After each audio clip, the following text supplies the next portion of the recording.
The Year to There podcast, it's time to start the show. Be sure to hold on tight, here we go. Exploring all the different Disney destinations. Year to There, it's time to start the fun. Hello everybody and welcome to the Year to There podcast, Walt Disney World Word of the Week.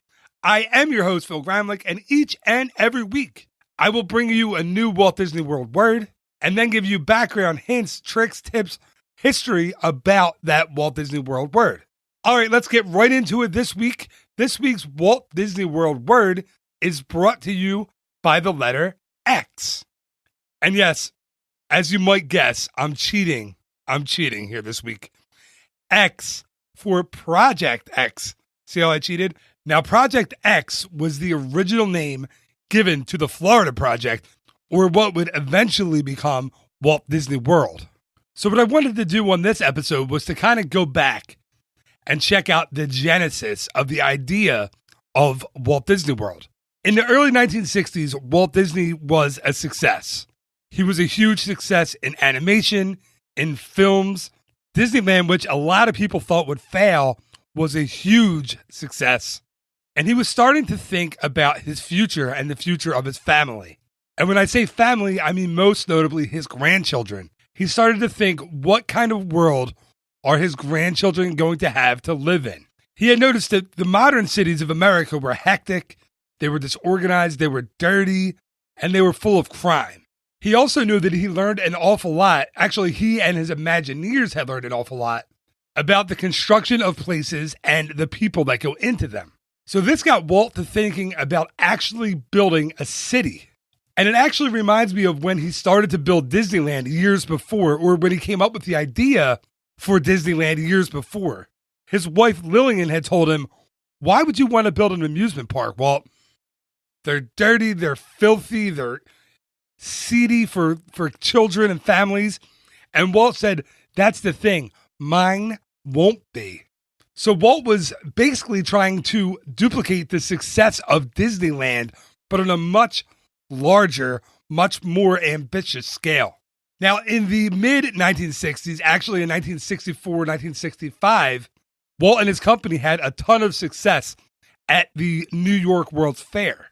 People flocked to the Disney exhibitions at the World's Fair, and Walt then knew that America was ready for an East Coast version of Disneyland. So when Walt and his team settled on just outside Orlando for Project X and renamed it the Florida Project, Walt didn't want to build a carbon copy of Disneyland on that property. He never wanted to repeat his own successes. It goes all the way back to the success of one of his first films, The Three Little Pigs, where the studio kept asking him to make more films with pigs, and Walt said, "You can't top pigs with pigs."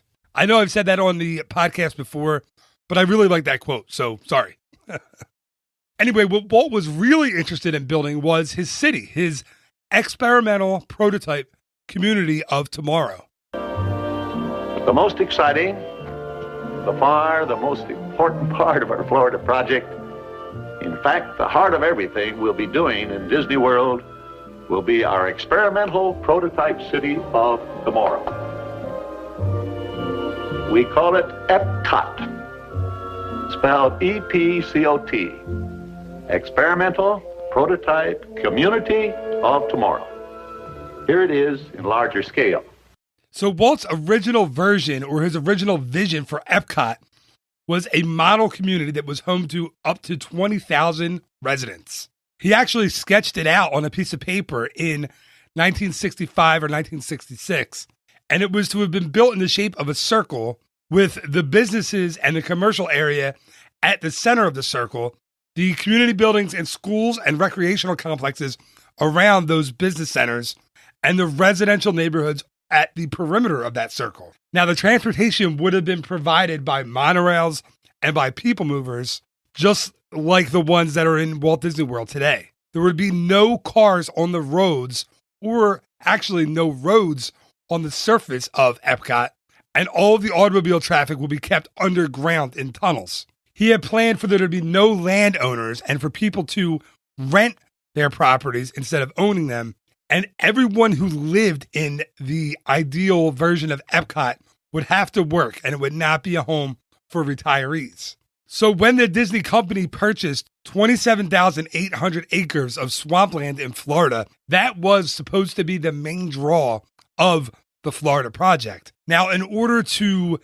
appease those who thought he was crazy once again and thought this wasn't going to work, he decided that he would build a theme park, or the Magic Kingdom, in the northern part of the Disney World property. Walt also didn't want politics involved in his experimental prototype community of tomorrow, so he petitioned with the state of Florida legislature to give Walt Disney Productions jurisdiction over the land that they had bought. Now, this agreement actually paved the way for the Reedy Creek Improvement District, and it's the reason why Walt Disney World has its own police department, its own fire department, and everything else, and operates as its own municipality. I've even heard Walt Disney World called the Vatican with mouse ears.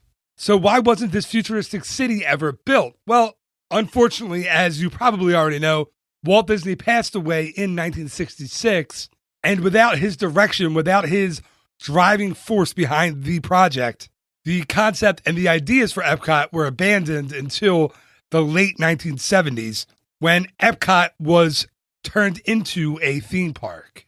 There is a small piece of that city called Progress City left in Walt Disney World, though. If you ride the People Mover, and when you enter the show building for Stitch's Great Escape, the model for the original Progress City, that same model that Walt Disney was in the video with in its 60s, will be on your left-hand side when facing forward, or on your right-hand side if you're going backward.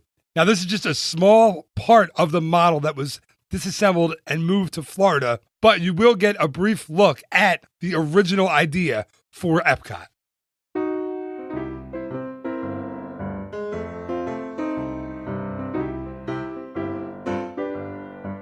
And that is going to do it for this week's Walt Disney World Word of the Week. As always, thank you so much for listening. I really appreciate it. And all I ask is, if you did enjoy this episode, please tell someone about it. I'm sure you have one person in your family or among your friends that's a really big Epcot fan. Maybe they didn't know that the original codename for Epcot was Project X. So please just let them know about this episode. Thank you so much in advance. Just remember, there will be a new episode of the Walt Disney World Word of the Week each and every Wednesday morning, as well as a new episode of the regular Ear to There podcast each and every Monday morning. So until next time, thank you again so much for listening. Have a great week. Bye-bye.